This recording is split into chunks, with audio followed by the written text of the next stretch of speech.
This place is run entirely by volunteers. In fact, so much so they push me away.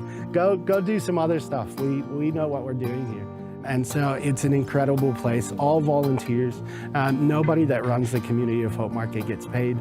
They're here because they want to serve their community. It started with 3 people just wanting to deliver bread to people. And now it's built into this massive market where people are able to come and get fresh veggies and fruits and milk and eggs, and then also be able to get a variety of other things. We get to meet people, I get to talk to the volunteers. We just have a great time on Fridays, connecting with each other and connecting with our community. We fill up boxes of fruit and groceries and vegetables, and I deliver them to our families in the community who are at need. We have a range of going from Castle Hill right through to the Ponds, Blacktown, North Kellyville, Rouse, Hill, as far out as Blacktown.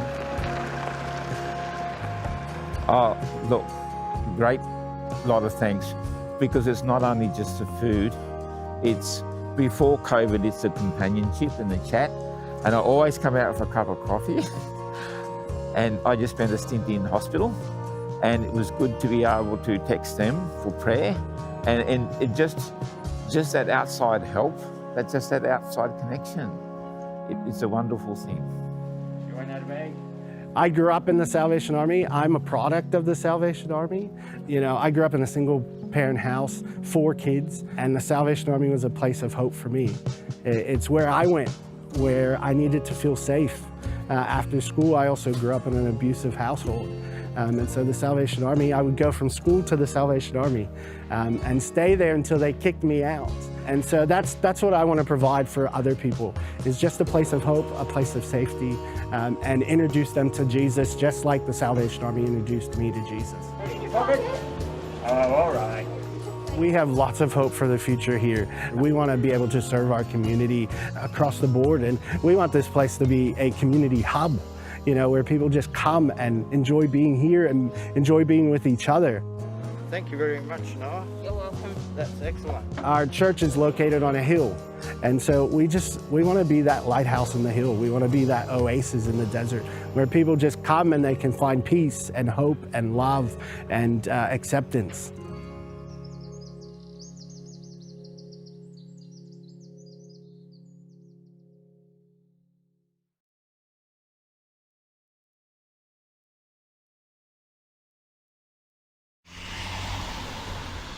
At Accessible Church, we make it a place that is accessible for all, really. We celebrate people's differences, we celebrate our uniqueness, and we just want to make it a place that is safe and people feel that they can come just as they are. they can come just as they are and be part of the church family.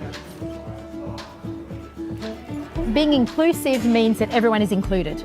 So we want to make you feel welcome in however way you need to be part of that. We just wanted to make a space where people felt that they could come and no one's going to look at their child if they make a noise during the service, and there's things available so they can move and they can play. So yeah, we just saw a hole, I guess, in the church, that these families with children with additional needs didn't feel that they could comfortably go to church, and we wanted to make a place that they could feel safe and happy and included, and that we'll take them however they are. It's important to have an accessible church, so that an inclusive church as well. You don't feel separated, you don't feel that you have to sit over here next to the door in case something happens and they're going to be disruptive. It's a real need of community, and it's a real need sometimes just to come and sit and go and know that everything's all right. The community is amazing. It's hard to describe. It is just real community, real love. You're a part of a family. It's just, yeah, it's the community and the family is just amazing. It's just about finding out what the needs of your community are and saying, hey, we're open to doing something different, We're open to be a little bit more relaxed. We're open to going with the flow. I'd love to see every Salvation Army do something like this. Like we just do this once a month. It's just another church service, so it'd be great if lots of Salvation Armies can pick up on this model and run with it, because I think so many people will be blessed by it. The majority of families that are now coming to AccessABLE Church, they weren't part of a church community before, and now they're taking the time out to come, and they look forward to coming, and the kids look forward to coming, and the kids get excited because they know when they're coming, they know they're going to sing, they know they're going to get some food, they know they're going to have fun, they know they're going to be loved. And I think, I guess every family that's come along, that's really a story of transformation because they didn't have that connection before.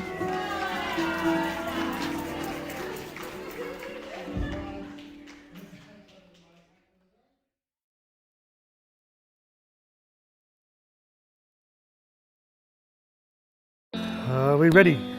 Are we steady? And go! Woo-hoo-hoo. So I'm Liam, my wife and I, Ali, we work for the Salvation Army Project CSC, and that is Connect Support Community in the Norwest Corridor of Sydney. And it's about supporting families of children with additional needs or medical complex backgrounds holistically. So we look at the whole family and see what they need. We want to see people connected. We want to see that people are supported and their needs are met. We want to build healthy community. Our heart is just to make sure people know they don't have to do any journey alone, but also that inclusion's really easy. You've just got to think about ways of doing it. You just tell me when you want me to stop, mate. I just hope it's not at the point of vomit, okay? Lights, camera, action! I did it! Woo! I'm Pat, my daughter Georgia. It's been great, not only for Georgia but for her brother Ethan. Because of her disabilities, sometimes it's hard for us to do things together. So going to a play centre is just not possible because they don't have the facilities for Georgia. So it just means that there's opportunity for the whole family to meet up with other people, meet other parents, and the kids to play with kids like them. CSC Coffee was born out of the idea that we can do some wholesale coffee that will help fund our programs moving forward. The coffee roaster has partnered with us to help us do the deliveries and the freight and everything for us so that we can do what we do best, which is inclusion, yet somehow make it sustainable. The story of how the coffee came about was the dad who does this is a dad of a child with additional needs who wanted to support what we were doing and said, how can we do this? And originally it started off with just giving us some stuff to use for Project CSC, but then he said, well, why don't we turn this into a wholesale opportunity? And we're just launching this year, so really early on. And we hope that we can get into a few cafes and sell a number of kilos of coffee and go from there. Our heart is to create opportunities for the families to come together and do stuff and be supported as a whole. And for us, as part of a faith movement, we hope that people might find Jesus. One of our favourite verses is, people will know who Jesus is because of the way that we love people. And that's what we want to do. We want to go all out for people. And that's our heart for Project CSC.